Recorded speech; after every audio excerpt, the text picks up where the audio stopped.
नमस्ते। इस वीडियो में मैं आपको बताऊंगी कि पुराने कपड़ों से आप पायदान या डोरमैट कैसे बना सकते हैं। आप पुरानी टी शर्ट से, पजामे से या आपकी जो साड़ियाँ बहुत पुरानी हो जाती है तो साड़ियों की स्ट्रिप काट के या चादर से या टी शर्ट, सूट, सलवार किसी भी तरीके के और किसी भी मटेरियल के पुराने कपड़ों से आप ये डोरमैट या पायदान बना सकते हैं। आप भगवान का आसन भी बना सकते हैं सिमिलर तरीके से। अगर आपको पुराने कपड़ों से नहीं बनाना है तो आप सेम पैटर्न फॉलो करके ऊन से या कॉटन या एक्रिलिक के यान से भी बना सकते हैं। मैंने यहाँ पे एक पुराना पजामा लिया है। इसकी मैं लगभग 1-1 इंच की स्ट्रैप्स काट के इससे यहाँ पे डोरमैट या पायदान बनाऊंगी। अगर आपने पजामा लिया है तो इसके ऊपर का जो इलास्टिक होता है वो आप निकाल दें, या अगर आप टी शर्ट्स ले रहे हैं तो जो गर्दन के पास जो टी शर्ट का मोटा वाला पार्ट होता है वो आप निकाल दें। अगर आपके पजामे में चेन्स है तो वो सब आप निकाल दें और इसकी 1-1 इंच चौड़ी स्ट्रैप्स काट लें। मैंने यहाँ लगभग 1-1 इंच चौड़ी पट्टियाँ काट ली है। अगर आपके पास सिलाई मशीन है तो आप इन सारी पट्टियों को एक साथ सिल सकते हैं। ये सारी पट्टियाँ काटने में और सिलने में आपको थोड़ी सी मेहनत लगेगी, लेकिन जो पायदान है वो आपका बहुत जल्दी बन जाएगा। और ये जो पैटर्न है बहुत ही बिगनर्स फ्रेंडली, अगर आपने कभी क्रोशिया नहीं भी किया है तब भी आप इसको आसानी से बना पाएंगे। अब अगर आपके पास सिलाई मशीन नहीं है तब भी आप इन पट्टियों को जोड़ सकते हैं। आप जो पट्टियों के जो कोने हैं, जो एंड्स है, उसको इस तरीके से फोल्ड करें लगभग आधा 1 इंच, और इसके बीच में एक छोटा सा कट लगाए, एकदम छोटा सा, इस तरीके से। सेम तरीके से दूसरी पट्टी को फोल्ड करके उसके बीच में भी एक कट लगा दें। अब दोनों पट्टियों को एक के ऊपर एक रखें। दोनों जो छेद है वो एक के ऊपर एक आने चाहिए। अब आपकी जो पट्टी ऊपर है, जो पट्टी ऊपर है उसको नीचे से उस छेद में से निकालें।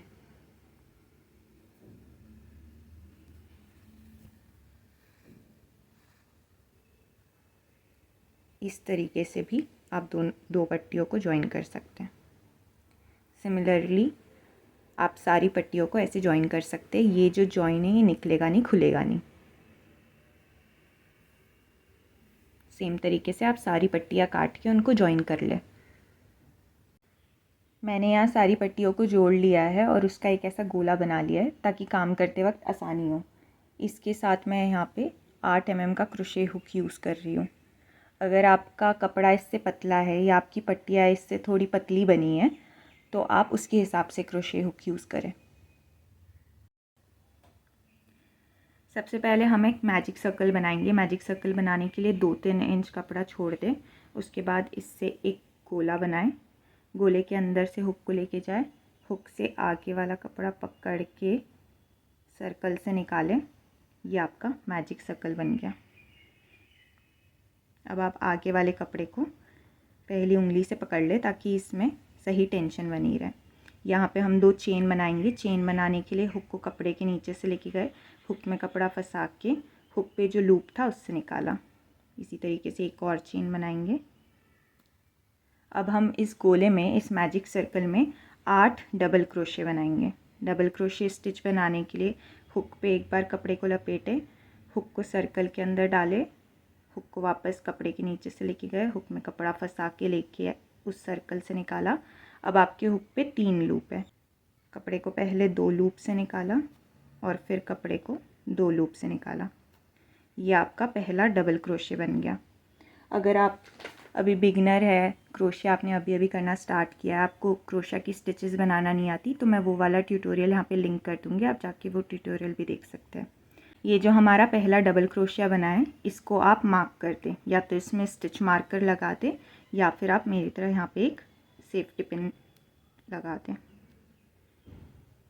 ताकि जब हम नेक्स्ट राउंड स्टार्ट करेंगे तब हमें कंफ्यूजन नहीं होगा।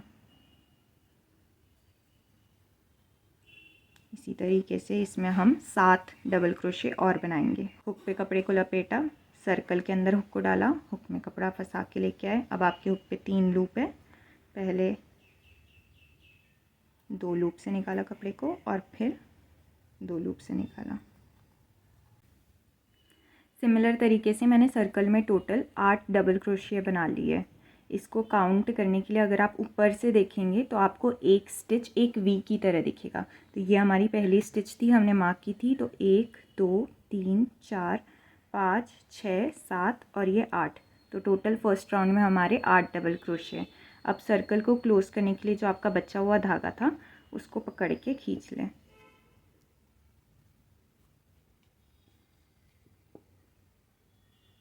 हमने यहाँ स्टिच मार्कर इसलिए लगाया था कि हम इस स्टिच से डायरेक्टली अपना सेकेंड राउंड स्टार्ट करेंगे। तो अगर आप स्टिच मार्कर नहीं लगाएंगे तो आप कंफ्यूज हो जाएंगे कि हमारी इस राउंड की पहली स्टिच कौन सी थी। तो अब सेकेंड राउंड स्टार्ट करने के लिए ये स्टिच मार्कर हमने निकाला। अब जो हमारी फर्स्ट राउंड की जो पहली स्टिच थी उसके अंदर हम डबल क्रोशिया बनाएंगे। तो हुक पे यान को लपेटा और आपका ये जो बचा हुआ धागा है इसको भी आप साथ साथ में सिल सकते इस तरीके से। हुक पे जब डाला, हुक को जब स्टिच के नीचे डाला वहीं पे आप ये बचा हुआ धागा भी साथ साथ में सिल सकते हैं।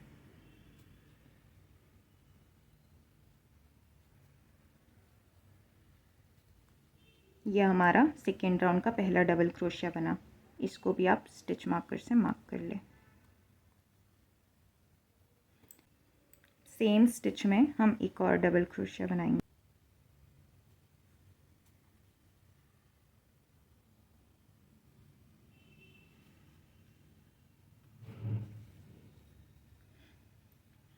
अब अगली स्टिच में सेकेंड राउंड में आप हर स्टिच में 2 डबल क्रोशिया बनाएंगे।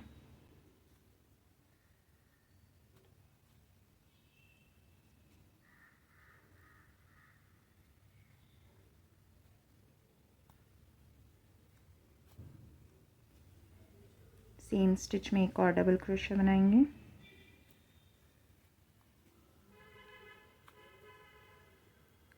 इसी तरीके से सेकेंड राउंड के लिए हर स्टिच में 2 डबल क्रोशिया बना के इस राउंड को आप कंटिन्यू कर लें। अब हमारी सेकेंड राउंड की ये लास्ट स्टिच बाकी है, इसमें भी हम 2 डबल क्रोशिया बनाएंगे।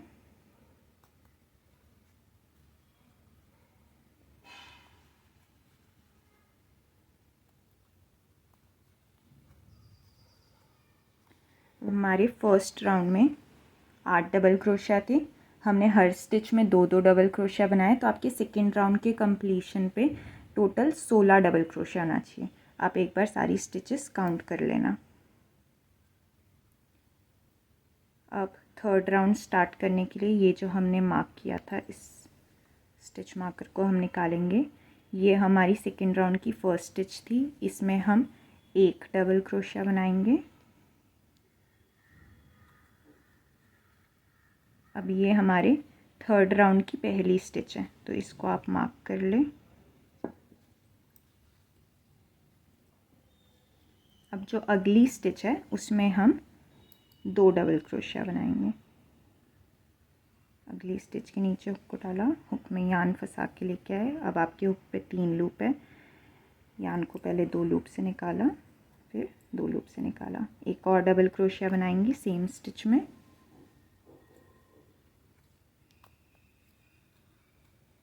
तो जो आपका थर्ड राउंड है उसमें हम ये पैटर्न फॉलो करेंगे। पहली स्टिच में 1 डबल क्रोशिया बनाया हमने, उससे अगली स्टिच में 2 डबल क्रोशिया बनाया, फिर हम अगली स्टिच में 1 डबल क्रोशिया बनाएंगे, फिर उससे अगली स्टिच में 2 डबल क्रोशिया बनाएंगे। तो 1 2 1 2 इस तरीके से आप थर्ड राउंड कंटिन्यू कर लें। अब यहाँ हमने 2 बनाए थे, तो अगले स्टिच में हम 1 डबल क्रोशिया बनाएंगे, उससे अगली स्टिच में 2।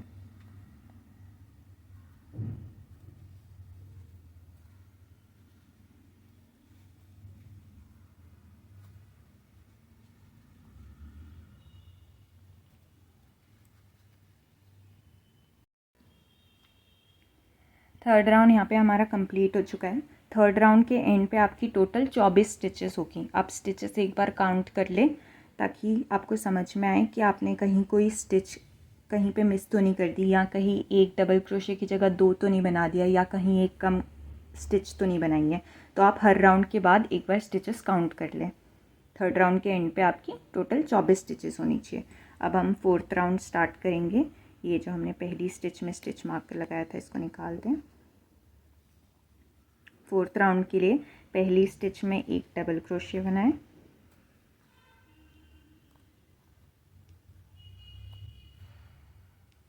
इस राउंड का जो पहला डबल क्रोशिया इसको हम मार्क कर लेंगे। आप हमेशा राउंड का पहला डबल क्रोशिया मार्क करके ही अभी काम करें, स्पेशली अगर आप बिगिनर है तो, वरना आप बहुत कंफ्यूज हो जाएंगे। जो दूसरा स्टिच है उसके अंदर भी हम एक डबल क्रोशिया करेंगे। जब भी आप स्टिच के नीचे हुक को डाल रहे हैं तो हुक को पूरे वी के नीचे डालें, पूरे स्टिच के नीचे, सिर्फ एक लूप के नीचे मत डालना। सेकेंड वाली स्टिच में भी हमने एक डबल क्रोशिया किया। अब जो हमारी अगली स्टिच है उसमें हम 2 डबल क्रोशिया करेंगे।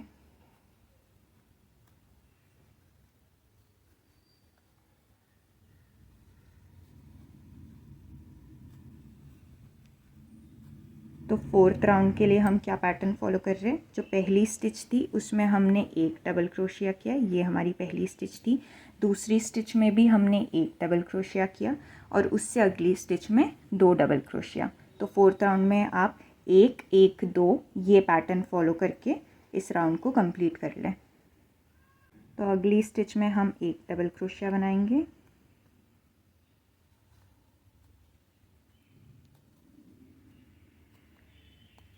उससे अगली स्टिच में भी एक डबल क्रोशिया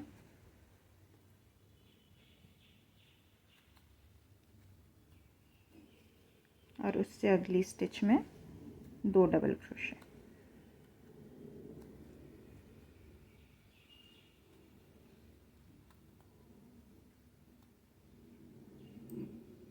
ये 1 1 2 फिर 1 1 2। चौथे राउंड के एंड पे आपकी टोटल 32 स्टिचेस होनी चाहिए। अब पांचवा राउंड स्टार्ट करने के लिए स्टिच मार्कर निकालें। जो चौथे राउंड की पहली स्टिच थी उसमें हम एक डबल क्रोशिया बनाएंगे।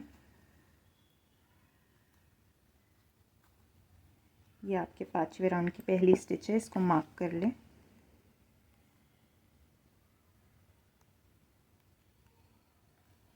जो दूसरी स्टिच है उसमें भी हम एक डबल क्रोशिया बनाएंगे।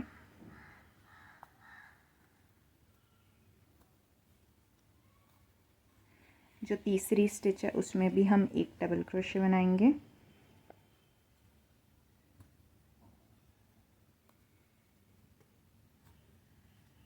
जो चौथी स्टिच है उसमें हम 2 डबल क्रोशिया बनाएंगे।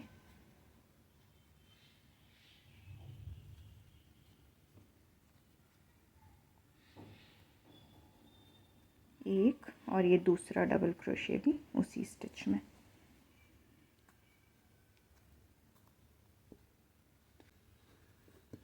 तो पांचवे राउंड में हम क्या पैटर्न फॉलो कर रहे हैं, ये हमारी पहली स्टिच थी, तो 1 1 1 और फिर 2। चौथे राउंड में हमने पैटर्न फॉलो किया था 1 1 और 2। पांचवे राउंड में 1 1 1 और फिर 2। तो अगली स्टिच में मैं एक डबल क्रोशिया बनाऊंगी, उससे अगली में एक, फिर एक और फिर चौथी स्टिच में 2 डबल क्रोशिया। इसी तरीके से आप पांचवा राउंड कंटिन्यू करें। पांचवे राउंड के एंड पे आपकी टोटल 40 स्टिचेस होनी चाहिए, आप एक बार काउंट कर लेना। और आप देखेंगे हर राउंड के एंड पे जो आपकी लास्ट स्टिच होती है उसमें आप 2 स्टिचेस आपको बनानी होती है। तो उस तरीके से भी आप चेक कर सकते हैं कि आपकी सही स्टिचेस बन रही है कि नहीं। सिक्स्थ राउंड स्टार्ट करने के लिए पहली स्टिच में हम एक डबल क्रोशिया बनाएंगे।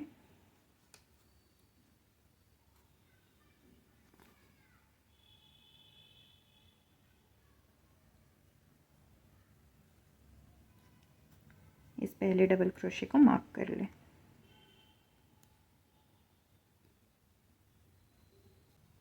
दूसरी स्टिच में भी हम एक डबल क्रोशिया बनाएंगे।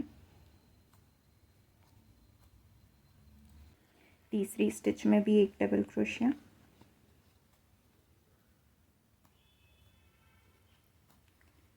चौथी स्टिच में भी एक डबल क्रोशिया।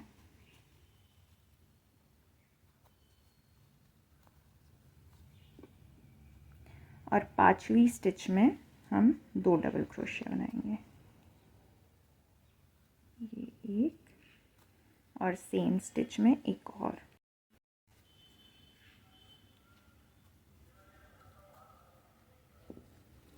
तो 6 राउंड में हम क्या पैटर्न फॉलो कर रहे हैं, ये हमारी पहली स्टिच थी, एक एक एक एक और फिर 2, 4 स्टिचेस में आप एक एक डबल क्रोशिया बनाएंगे और फिर 5वीं स्टिच में 2 डबल क्रोशिया। तो अगली स्टिच में हम एक डबल क्रोशिया बनाएंगे। अगर आपने चैनल को सब्सक्राइब नहीं किया है तो चैनल को सब्सक्राइब कर लीजिए ताकि आपको ऐसे और वीडियोस मिलते रहें। दूसरी स्टिच में भी एक डबल क्रोशिया,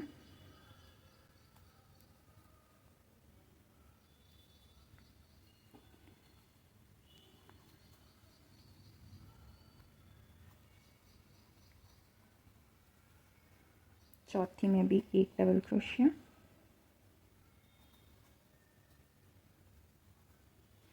और 5वीं स्टिच में 2 डबल क्रोशिया।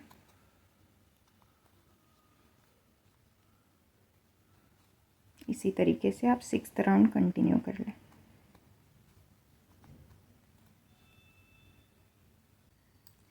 छठवें राउंड के एंड पे आपकी टोटल 48 स्टिचेस होगी, एक बार आप काउंट कर लेना। 7वां राउंड स्टार्ट करने के लिए स्टिच मार्कर निकाला, पहली स्टिच में एक डबल क्रोशिया बनाया, ये आपके 7वें राउंड का पहला डबल क्रोशिया, इसको मार्क कर लें। दूसरी स्टिच में भी एक डबल क्रोशिया बनाया,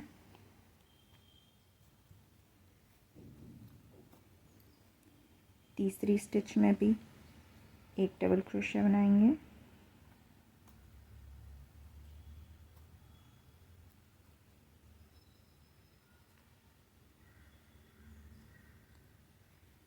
चौथी स्टिच में भी एक डबल क्रोशिया बनाएंगे,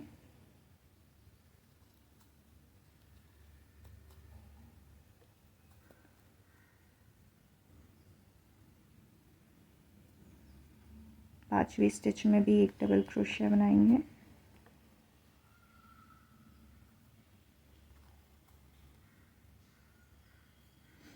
और छठवीं स्टिच में 2 डबल क्रोशिया बनाएंगे।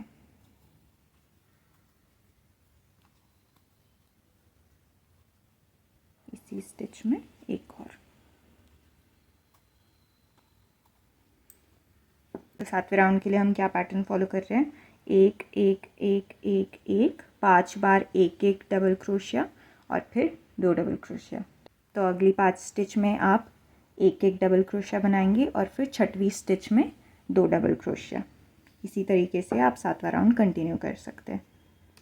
7वें राउंड के एंड पे आपकी टोटल 56 स्टिचेस होनी चाहिए, आप एक बार काउंट कर लेना।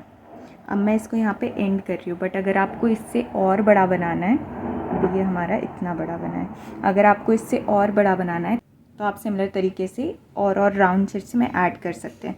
जैसे हमने 7वीं राउंड में क्या किया था, 5 स्टिचेस में पहले एक एक डबल क्रोशे बनाया था और छठवीं स्टिच में 2 डबल क्रोशे बनाए थे। तो आप 8वीं राउंड में क्या करेंगे, 6 स्टिचेस में पहले एक एक डबल क्रोशे बनाएंगे और 7वीं स्टिच में 2 डबल क्रोशे बनाएंगे। अब इसको यहाँ एंड करने के लिए मैंने यहाँ जो पहली स्टिच थी उससे स्टिच मार्कर निकाल दिया है। एंड करने के लिए ये वाली जो स्टिच है, पहली जो स्टिच थी, उसमें हम हाफ डबल क्रोशे बनाएंगे। तो हाफ डबल क्रोशे बनाने के लिए हुक पे एक बार यान को लपेटे, स्टिच के नीचे हुक को डाला, हुक में धागा फंसा के लेके आए। अब आपके हुक पे 3 लूप है, यान को तीनों लूप से निकाला।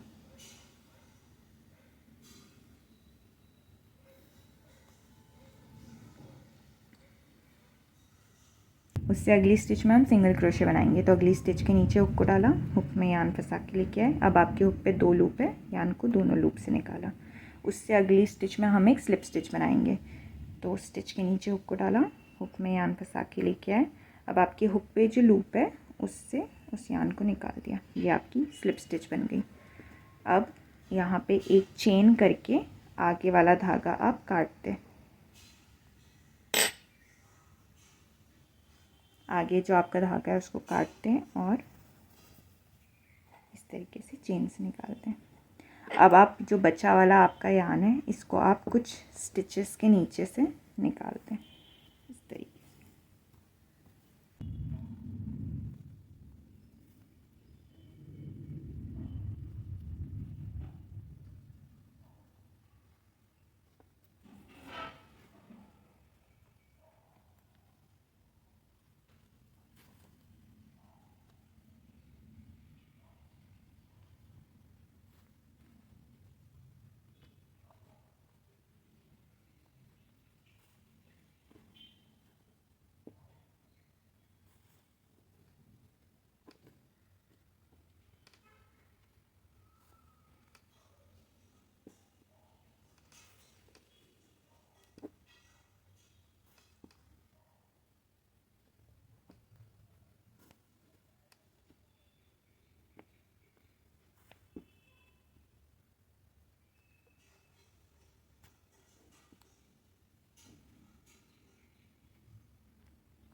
बचे हुए कपड़े को कुछ स्टिचेस से निकालने के बाद उसको टाइट खींच के काटते हैं।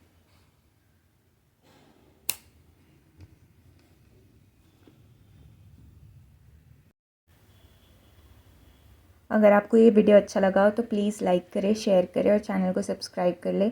और मुझे आप लोग कमेंट सेक्शन में ज़रूर बताना कि आपने कौन से पुराने कपड़ों से ये रग या डोर मैट बनाया। Thank you.